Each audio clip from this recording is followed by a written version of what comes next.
Okay, so we're recording now. There's a bit of delay. Some students were asking if they could hold on while they were logging in. So today we're going to be we're not finishing up. We will be finishing this up next week. Just unfortunately, because of the way Good Friday is falling, we won't have class tomorrow. But for those eager to learn and those eager to finish competition law, I will be putting up a set of slides. I'll be putting a set of notes up tomorrow for you to have a look at, but unfortunately it won't be class. If some students do want to get in touch, we'll have the class hour set aside for anyone who wants to open from office hours, excuse me, during the normal class hours. So if you have questions about the exam, if you have questions about the essay in lieu of the exam, feel free to contact me then, and we can discuss what the question is and any issues or any revision you want to do. So we were looking at competition last week, and we're looking at the idea of what it is, where it comes from, policy between who it's protecting and how it's protecting innovation and encouraging innovation, as well as looking at the areas within the European treaties, the TFEU as well as the TEU, where the relevant provisions for competition law do actually apply, where they come in and how they are protected and written in the treaties, and what they're trying to do. You can see it does relate back to an opening and functioning of the internal market. That is a highly competitive market society. With that, it's horizontal costs on services of general economic interest, and these are formulated quite broadly because what can be competition and what can be a highly competitive social market economy is itself quite a broad definition. And we're looking at this as a case law, where this developed and how this was codified in the treaties, as well as the consumer aspect of what would be the risk to the consumers of the EU, to the population of the EU, the 600 odd million, if unfair competitive practices were allowed and if not encouraged, if they were encouraged, what could be the risk in doing so. And we're looking there at the general goals. You can see the crossover and the intersection of the Venn diagram between interests. And we were looking at the idea of the two main ones of cartels and dominant undertakings, or potential for abuse of a dominant market position. And next week we'll be moving more towards the enforcement, how cartels and undertakings actually be brought out, what are the classifications, what can be really getting into the nitty-gritty of how partnership agreements can become cartels, or they give rise to risk of cartels, and looking a bit more in detail of the substitution of codes of if there's a dominant market position, can you swap your good? You can make the argument that Microsoft and Apple have a dominant market position, or both together have a dominant market position in, for example, this is one case in Microsoft for abuse of the dominant market position. Are they abusing their position by existing? But can you substitute an operating system out for one for Apple or Microsoft? Can you swap out something for the Mac OS or Windows? There are options, but they're not they're not the most accessible for the average person. You have to know how to. First, you have to know what Linux is, but also how it differs from Windows and Mac, and how you can actually operate it yourself. And we're looking at the idea of cartels and the jurisdiction of them under Article 101 TFEU last week. Just what it is, and looking at what an undertaking is. And we were looking at it for definition of what could be cartel, what could be economic activity, and a very broad sense of what they are and why they have to be separate. Any activity considered consisting in offering goods or service on a given market. And we're looking as well, what is this given market and how certain companies, I get the example of large multinationals, I use Disney as an example a lot, because Disney own everything. I'm coming from these Doctor Strange's Sanctum Sanctorum, which Disney now own. I think it's actually Starbucks in real life, but that's not important. But we're looking at just how the single economic unit doctrine works. Are they a single economic unit that just there is a division internally, or are they two companies and is there a cartel approach? And we're looking at the agreements, and we'll be coming back to that in a little bit. We'll be coming back to that next week. I'm just giving one or two students have emailed me before this class started, just asking if they accessed it, and I told them yes. But we were looking at the different agreements and how this actually comes about, the concerted practices, and the requirement for an interstate, or the risk of an interstate dimension, or the interstate dimension can rise to a risk in anti-competitive practices. So really now we're going to get onto the substance of the matter, and how Article 101 is key. And there must be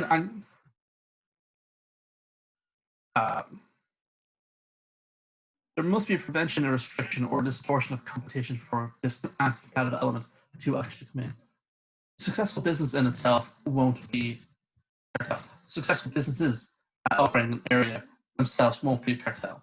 But there has to be that element, or show the risk of the element, that there's a prevention, a restriction, or distortion on the competition or on the competitive nature of that market or industry. And the courts were looking at this, and what is the dimension of this competition? Again, it can be quite broad. That the courts can look at this as interbrand, but also intra-brand, where different brands are competing, but different brands are owned by the same larger company. They are competing against each other, or they're competing against a suite of rival brands. In the last class, I mentioned look at the ownership of Mars Food Group, and all the food they own. Some of those products would be competing with some of the other products they own, but they would also be competing with goods by the Cadbury company, for example. And this was seen again then in Constant versus Grunding. But although competition between producers is generally more noticeable than that between distributors of the product of the same market, it does not thereby follow that an agreement tending to restrict the latter the latter kind of competition should escape the ruling under Article 101. But the courts have looked at this as well, and have taken a bit more a nuanced approach, is how I've described it. And they were looking at it from the point of impact these types of agreements can actually have on competition, whether they are or not, whether they actually have anti-competitive elements or not. And in the Society Technique Mineral case, it held that the court held it may be doubted whether there is an interference with competition if the said agreement seems really necessary for the penetration of a new area by an undertaking. And again, undertaking is any economic activity. It is appropriate to take into account, in particular, the nature and quantity of the products and the position and importance of the grantor and the concessionaire on the markets for the product concerned. So you do have to look at this in a practical and economic sense, as well as pure, not just a pure, well, that there's an agreement, therefore that's anti-competitive. You have to look at where the agreement is actually coming from for this to actually happen. And sorry, that's a nice for this class. And the anti-competitive element there, the agreements will fall within Article 101 if there's an object or effect that gives rise to an anti-competitive element. And one or both will be sufficient. But we're going to be looking at, you can see that anti-competitive elements by effect. You can see price fixing clauses, output limitation clauses, market share clauses, fixing resale price, and absolute territory protection for distributors. These were all cases where they found the object of the agreement itself was anti-competitive. And because of this, sorry, pause the recording. So we were looking at the idea of the anti-competitive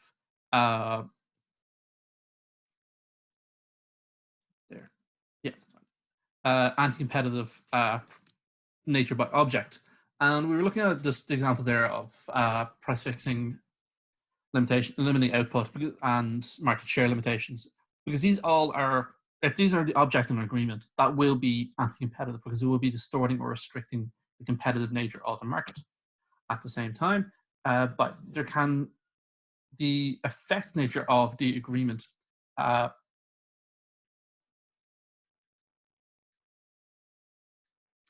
can be examined under is it an absolute effect or is it a relative effect in the sense of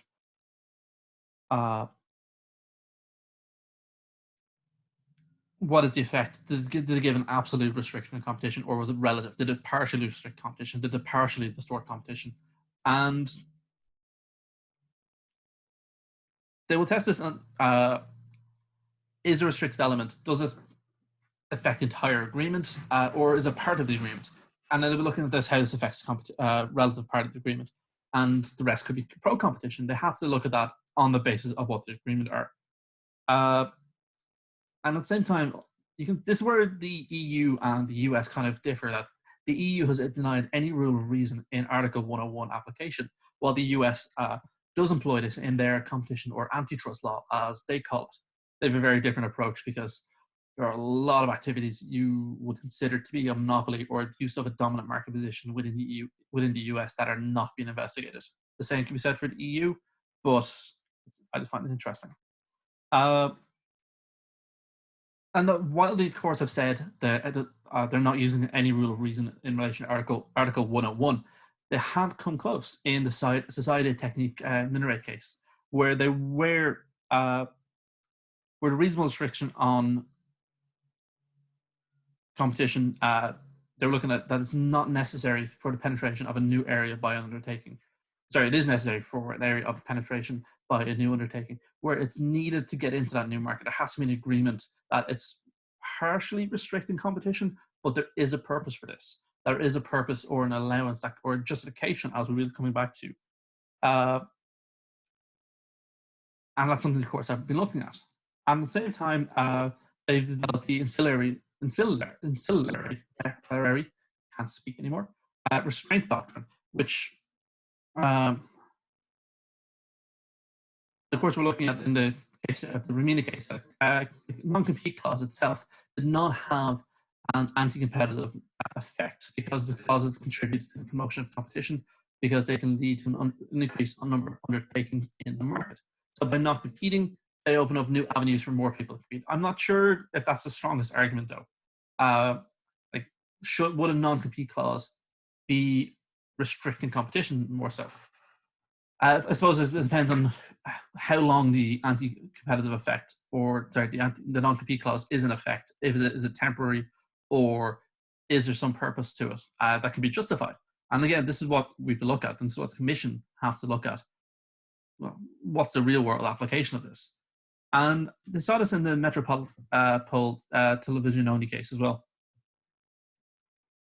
That again, they were looking at the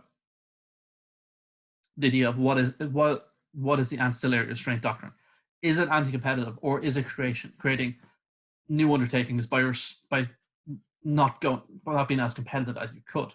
And you can see there that the concept of an ancillary restriction covers any restriction which is directly and necessary for the implementation of the main operation, whether this restriction is objectively necessary for the implementation of the main provision, and whether it is proportionate to it.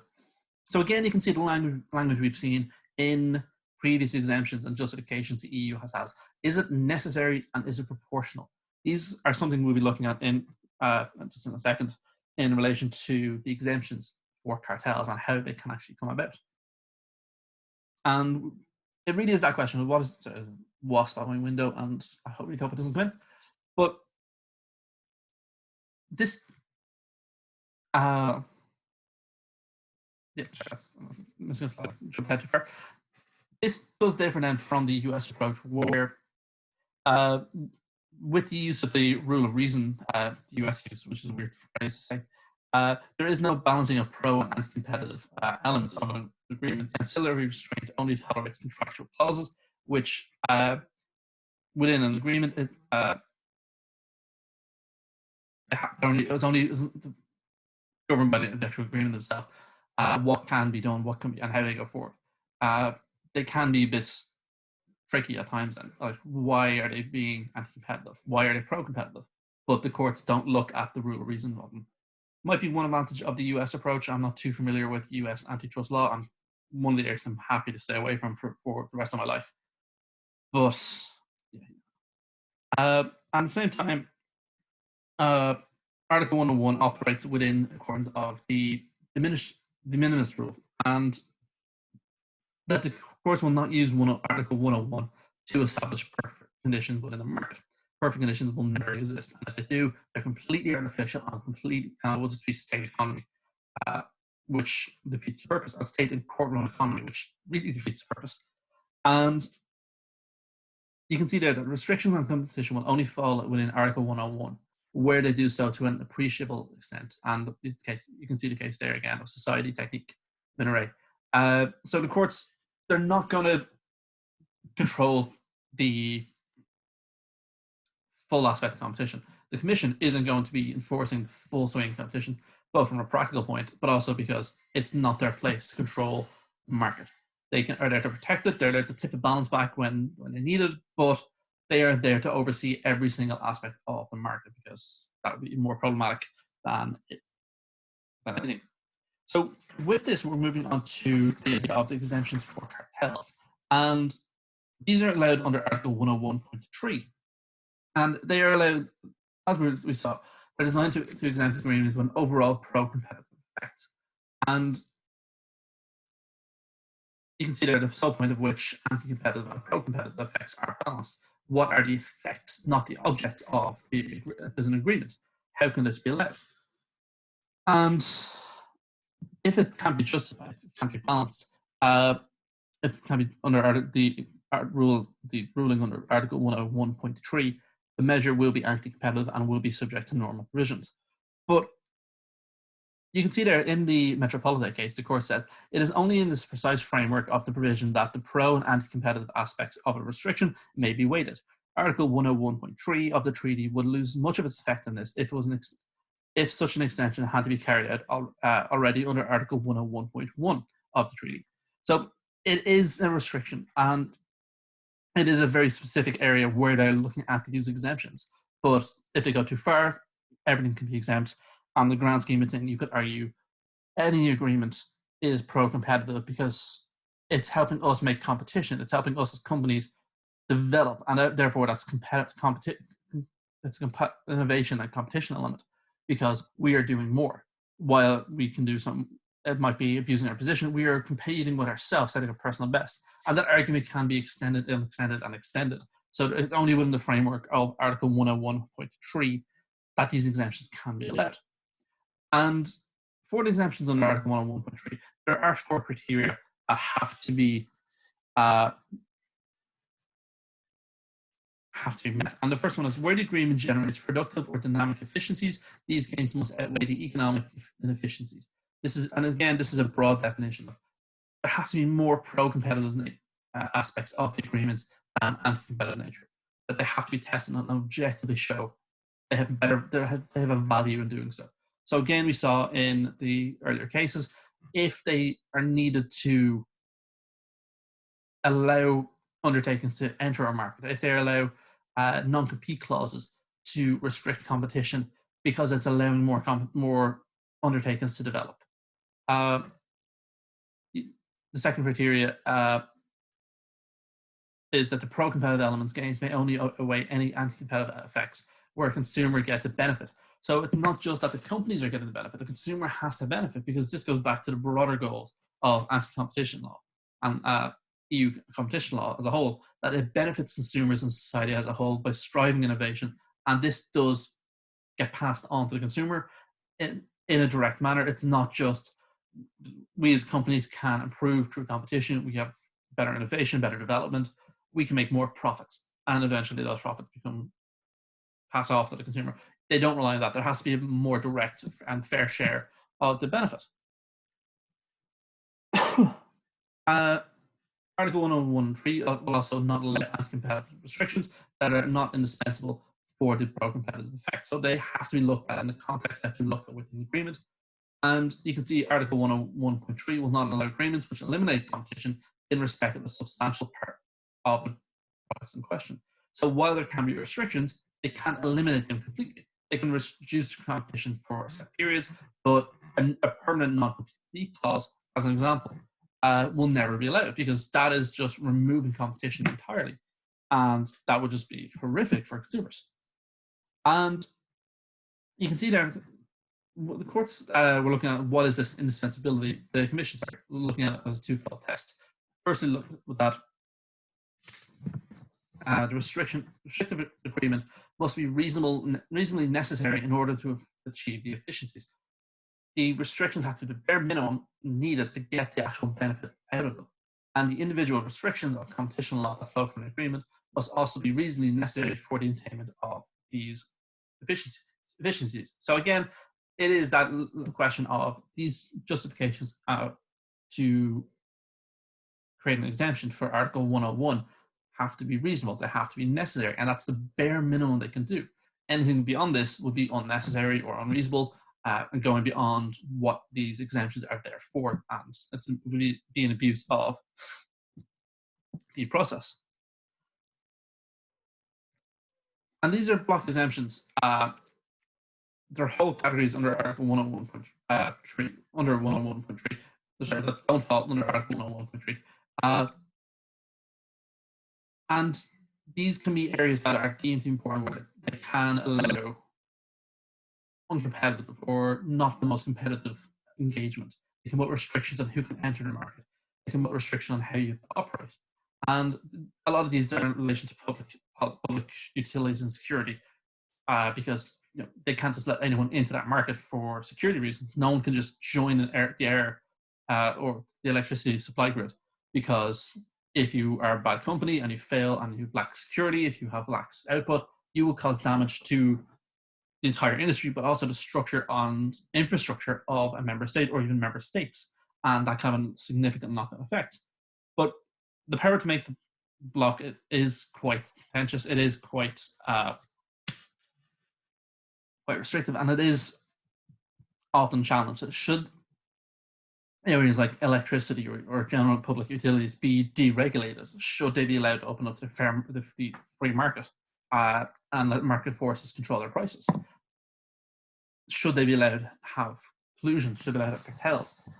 Because ultimately these will be benefiting, and quotation marks on the paper, benefiting consumers. These are questions maybe more of an economic and political policy question than strictly law, but they're interesting. So, excuse me. So this is just a quick overview. Excuse me. But this is just an overview from the Robert Sheets book. It is available online at the moment because Cambridge University Press has made their entire database available. If you are looking at material, have a look at the Cambridge database. They have this book, they have a few other law books, and they are open access now. So if you have access to the internet, you should be able to get them. But it's just summarizing where Article 101 takes place and the full scope of it. So we're going to move on now to the idea of what is a dominant undertaking and the general issues before we go to working the idea of the dominant market position, of the abuse of the dominant market position by the shareholder and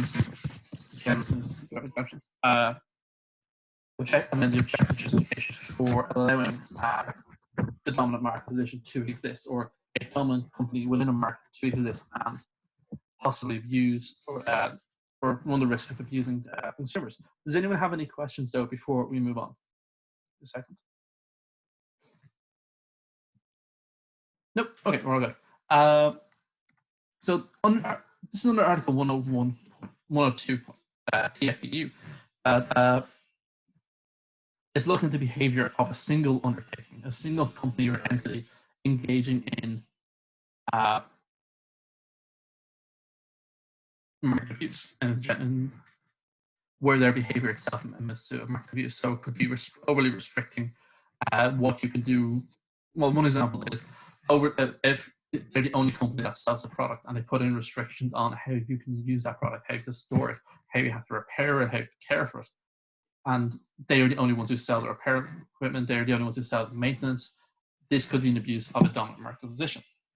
But you can see a few examples there that of the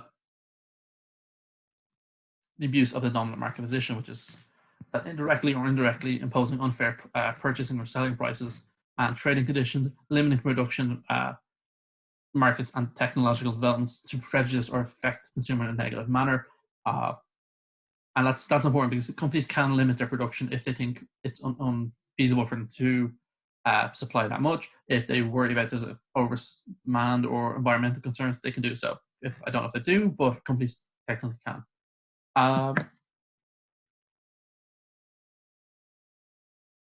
And when we're looking at this, it's the creation of the dominance isn't itself the issue; it's the abuse of it.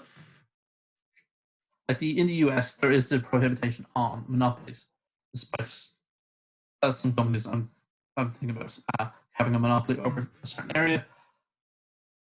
It's only the abuse that of the monopoly figure or monopolistic entity that is the issue, and that was seen in post Denmark. It is in no way the purpose of Article 102 to prevent the undertaking from acquiring on its own merit the dominant position of a market. Nor does that provision seek to ensure a competitor is less efficient than the undertaking with the dominant position should remain on the market. Thus, not every exclusionary effect is detrimental to competition. Competition on its merits may, by definition, lead to departure from the market or the marginalization of competitors that are less efficient and are less so less attractive to consumers from the point of view of, among other things, the price, choice, quality, or innovation. So really that's the qualifier of you can become the dominant market figure by just being that good. Early days Google was just that good. They were, when you had a search engine, had a very good algorithm of what you were looking for. Now, maybe a bit more abuse. But the EU doesn't prohibit monopolies from existing on this. The US does, but does it enforce it? That's another thing. Look at their news networks. Actually, no, it's not fair. The US does have rules for restricting the amount of news networks a company and its subsidiaries can own one for the purpose of defeating monopolies and actually ensuring information is spread correctly. But it's unusual that they enforce it. But when you're looking at this, you can see that Article 101 will apply where the dominant abuse exists between the member states. So again, there is that requirement of an interstate abuse or the threat of an member state abuse from arising and risking the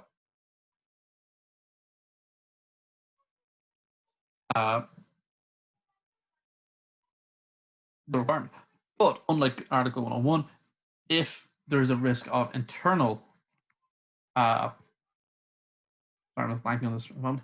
If there is a risk of internal abuse, this will also give rise to abuse because that abuse is the same whether it's interstate or not, and it will equally be prohibited. And when looking at this, they have to look at for Article 102, they look at the three things that have to be examined and to assess is there an abuse of the dominant market position. And when they look at this, they look at what is the market, what is dominant, and what is abuse. And if they determine in the context of the trade, was there abuse of the market by the dominant position, by the undertaking in a dominant position? So the first one we're going to be looking at there is the idea of what is the market. How do we determine what the market is? And we look at this because different products have different markets. Different markets have different areas. The market has, when we're looking at two dimensions, the market has who are the consumers and who are the consumers in a geographical sense. With globalization, with the internet, with large online companies that I'm not going to mention because they're putting employees through horrific situations at the moment, but the geographical aspect may not be as restrictive as it used to be because 60 years ago when the EU started, we didn't have online shopping. We might have had post shopping, but it was not effective. So we look at it from the product market and the geographical market and what is the overlap between the two. And with the product market, the courts were looking at the interchangeability of a product on the market, effectively the substitutability. Can products be swapped? And in the Hoffman-LaRoche case, it held that the concept of the relative market in fact implies there can be an effective competition between the products which form part of it, and this presupposes that there is a sufficient degree of interchangeability between all products forming part of the same market insofar as the specific use of such products is concerned. So with this, they're looking at the idea of can products be swapped? A key example is in cola drinks. Can you swap Pepsi and Coke? I mean, you can, but Coke tastes really, really bad. And you can still swap them though. You can swap it for a generic version in the supermarket or store or uh, other brands. Technically, Dr. Pepper as well as a cola drink. I know it's cinnamon, but it's still a swappable. It's still interchangeable in the sense of it is a carbonated cola beverage. That's the criteria. There is a question of how far can you go for soft drinks. Is a soft drink the same as another soft drink? Is a lemon and lime soft drink the same as a cola soft drink? And what is the specific use of the product? It's a thirst quenching soft drink with sugar carbonation. But where do we draw the line? In the case of United Banana Company, Brands Corporation, the courts held that in light of its distinct qualities, the banana market is a market which is sufficiently distinct from other fresh fruit markets. Can you compare apples and oranges? I love being able to say that in law. But is all fruit the same? Or do you have to examine fruit on its own merit? So this goes back to the question of plagued people for ages. Is a tomato a fruit or a vegetable? And they had to settle this in court because of tax requirements at the end of the day. But tomato was held to be a fruit. But would you put tomato in a fruit smoothie? Yes, it's called salsa. But that is a question of how substitutable are products, and can their functions be that? Are they that interchangeable, or what is really the issue there? And we will be looking at this a little bit later in relation to these cases. I have some more notes on them. I'll be including a little bit later on just the question of substitutability and why it's so important. But can that be the same? Is there a supply substitution in the market? How easy is a swap to a competing product? If there have been, can you just pick one up off the shelf? Is it just moving your hand or on the shelf? Let's say just two cola drinks. Is it just moving a few inches to the left to grab another brand, or do you have to walk elsewhere to go to a different shop to buy a substitutable product? And that's what the courts were looking for. What is the substitutionability, the interchangeability? How easy is it to substitute the products in the supply chain and in the supply of these products? And at the same time, they were looking at this from the geographical sense of what is the geographical market. There's 27 member states. Do they all have the same purchasing habits? Do they all have the same tastes? Do they all want the same products? Can you buy TK outside of Ireland? Can you buy TK outside of certain counties in Ireland? That's kind of the issue.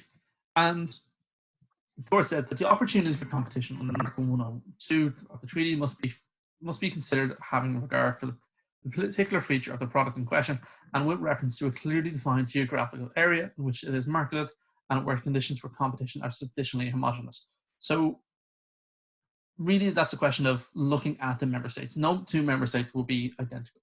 No two member states will have homogenous conditions for competition, different products with different tastes. They have to take this into account. And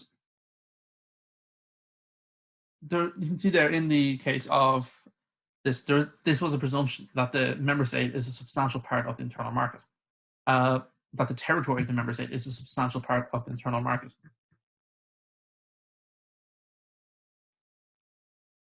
So when they're looking at this, the geographical sense, they have to look at it from the substantial part.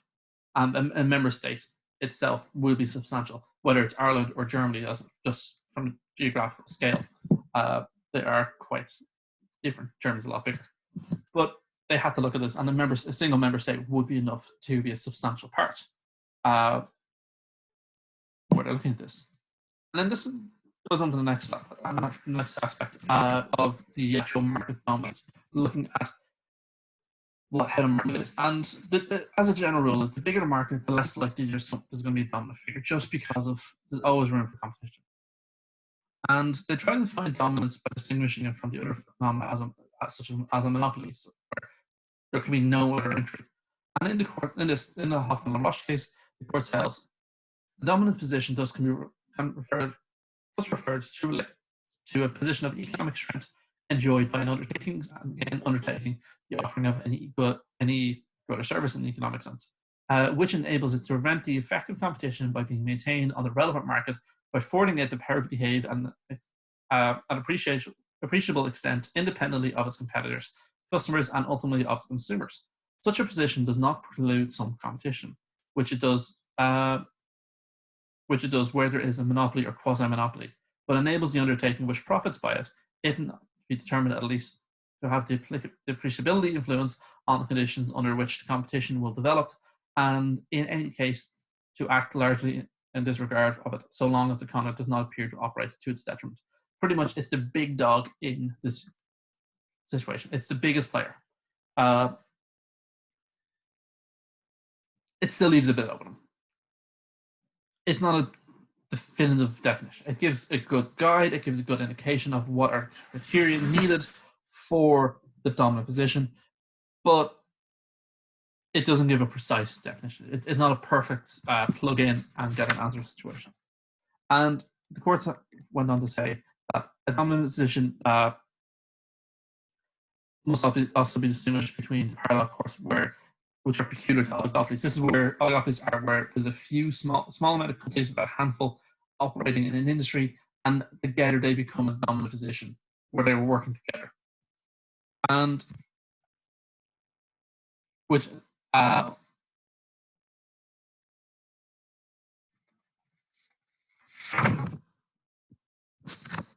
sorry, I just had some other bit. But it's just a dominant position which must also be distinguished from the parallel oligopolies, just being aware of where this actually takes place. I divided that into two in my notes and then mark it down. But the courts also said that among the factors of there are a number of factors, and among these is the existence of a large market, of a very large market share. How large is a large market share? And is it a set value? And you can see there in the case of Chemie case, market share above 50% is a clear indication of market dominance. But what happens if you're 49%? Is it always going to be just 50? Or do you need a bit more? Do you need a little bit extra? Do you have to have a simple majority? But what happens if there's two companies who have 40 each and they work together to make up an undertaking, an oligopoly that is 80%, but individually they only have 40 each, which is below half? Is that still market dominance? And this is what they're looking at. At structures, they look at the actual market as well, of what is the structure. Is the market, does a company have the market share twice its competitors, or is it just a few percentage above? So in this, I can use the example of US monthly comic books. In the monthly comic books, Marvel have 35%, DC have 35%, Image Comics have 10%, and all below 30. But if you take Marvel and DC together, they will have a significant series. Actually, I think Marvel's about 45 and DC is about 35 to 40. But individually, they're both below 50. DC is on skirting the 40 line, 40% of the market share. Together, they make up the majority of the market.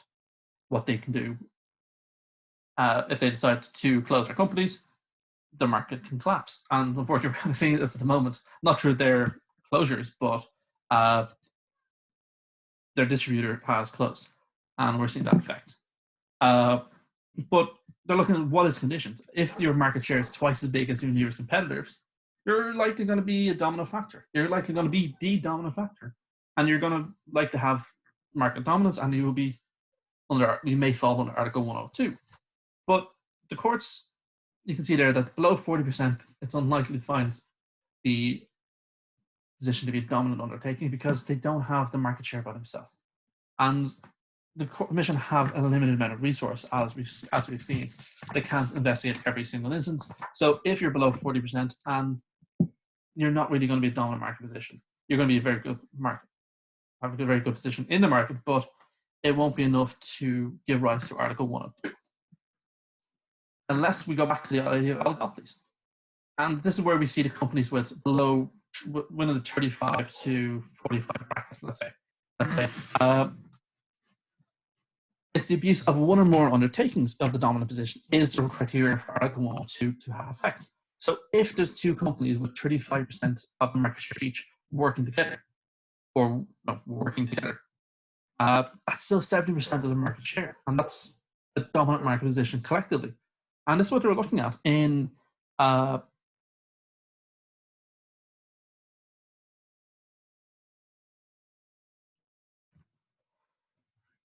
102, and they were looking at this in the Vetro et al. Versus Commission.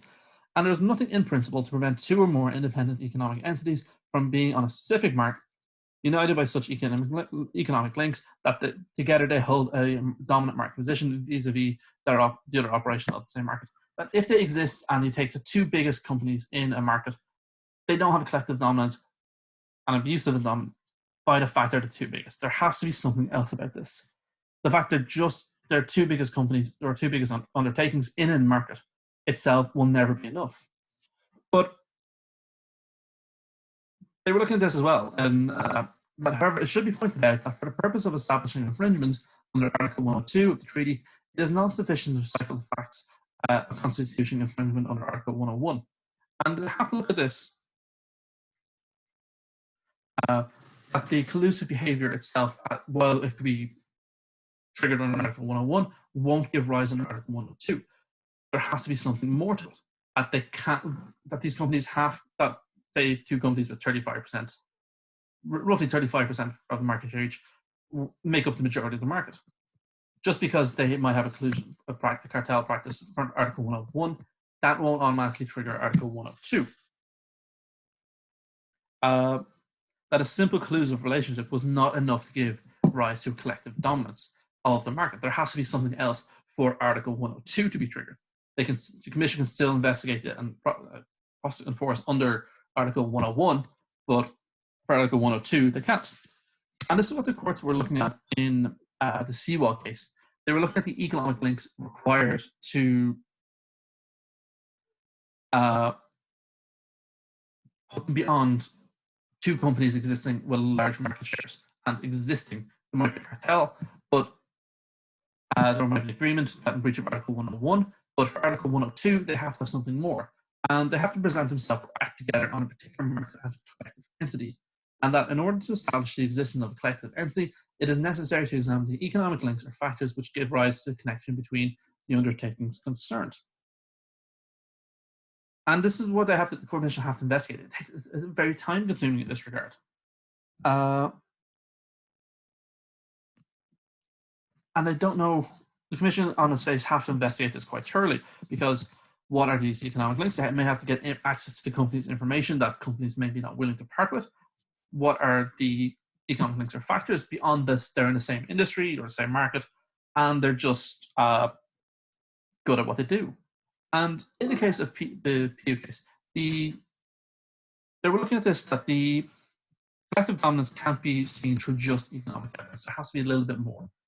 And they kind of gave the three-stage test, the three-part test for what it is. That three cumulative, so they have to all be there.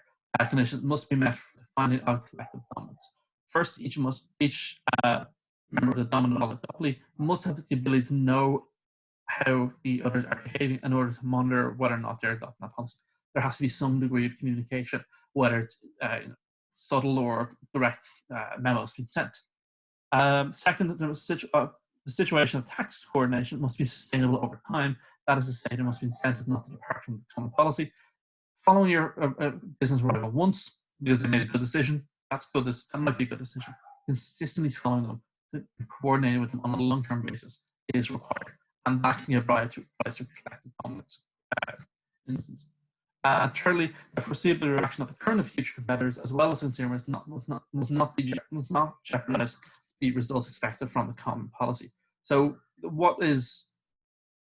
will other competitors react? Will they follow the same, or will they react, and will consumers buy the product or not? Is the issue.